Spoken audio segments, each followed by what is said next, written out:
ini.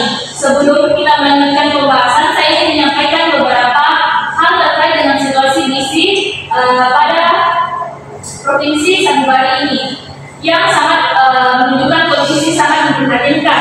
Beberapa data provinsi gizi buruk dan stunting pada Provinsi Sanubari ini, gizi buruk banyak anak termasuk kasus sudah tahu yang berusia 6 bulan dengan berat 3,4 kg, di mana gizi buruk banyak anak termasuk kasus sudah tahu yang berusia 6 bulan dengan berat badan 3,4 kg mengalami gizi buruk.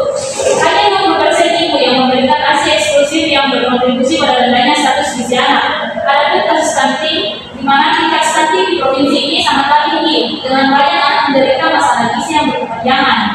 Berikutnya ada tantangan akses terbatas atau makanan yang bergizi. Kenaikan harga bahan pokok dan kebutuhan terakhir memaksa keluarga untuk mengonsumsi makanan dengan kualitas gizi rendah. Banyak keluarga yang hanya mampu mengonsumsi protein hewani sekali seminggu. Adapun tantangan yang kedua yaitu ketersediaan air bersih. Akses terhadap air bersih sangatlah terbatas, terutama di daerah terpencil seperti desa Jatita. Ini memperburuk kondisi kesehatan dan gizi masyarakat.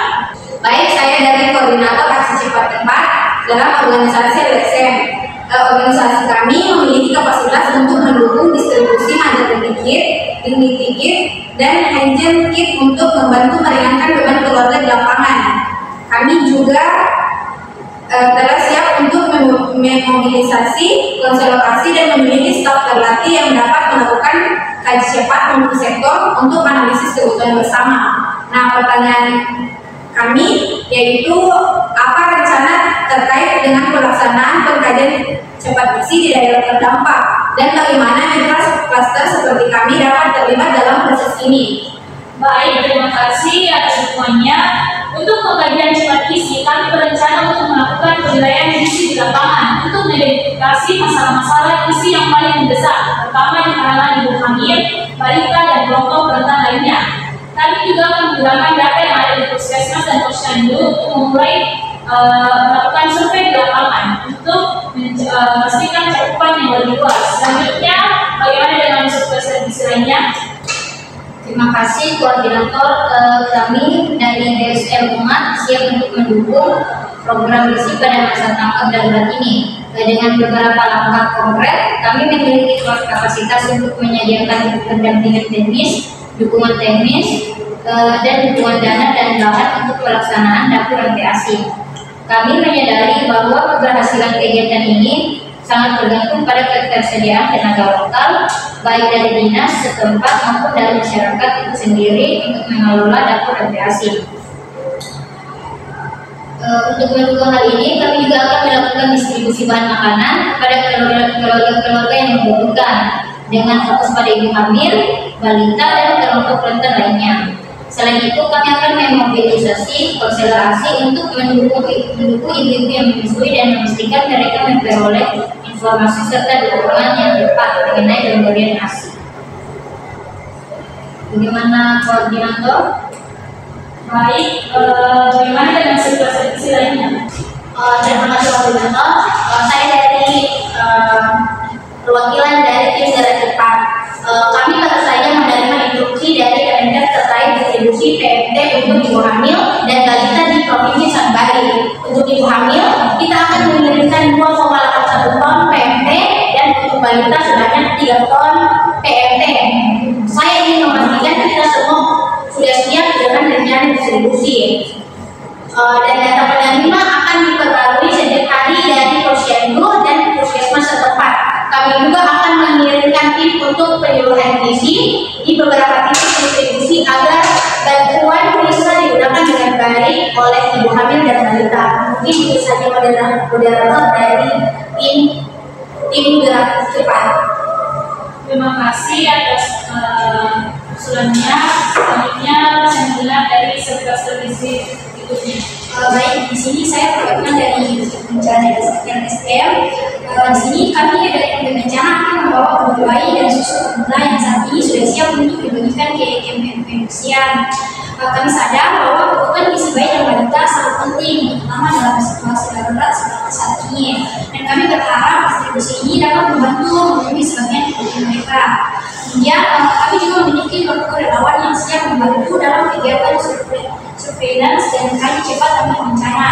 Relawan kami siap untuk melakukan penilaian cepat terkait kondisi di lapangan, terutama di camp pengungsian dan daerah yang terdampak. Kami ingin berkoordinasi dengan sebelas teknisi mengenai bagaimana kami dapat terlibat dalam program cepat gizi dan memprioritaskan daerah mana yang harus didata dan diprioritaskan untuk investasi. Baik, terima kasih atas informasi yang sangat membantu.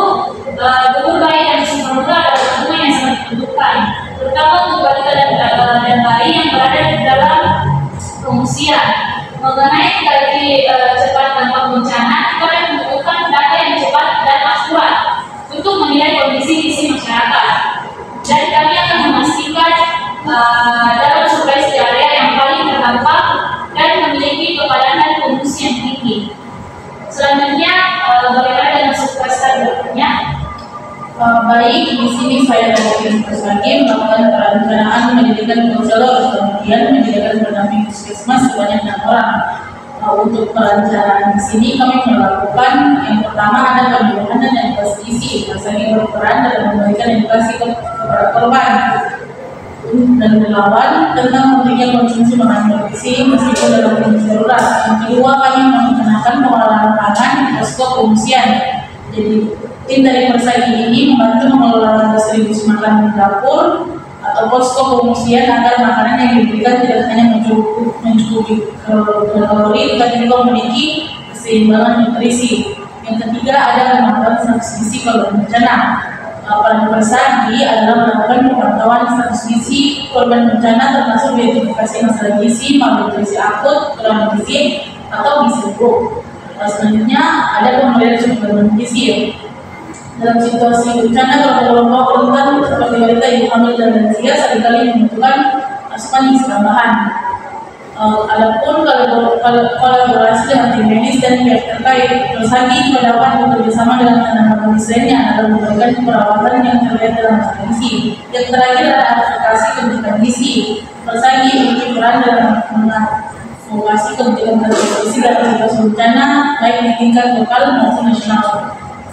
Baik, terima kasih atas kesehatan dan dukungan dari sekolah gizi. Di sini kita akan terus berkoordinasi dan memastikan semua bantuan dapat sampai ke tangan yang dibutuhkan dengan tepat waktu dan sesuai kebutuhannya.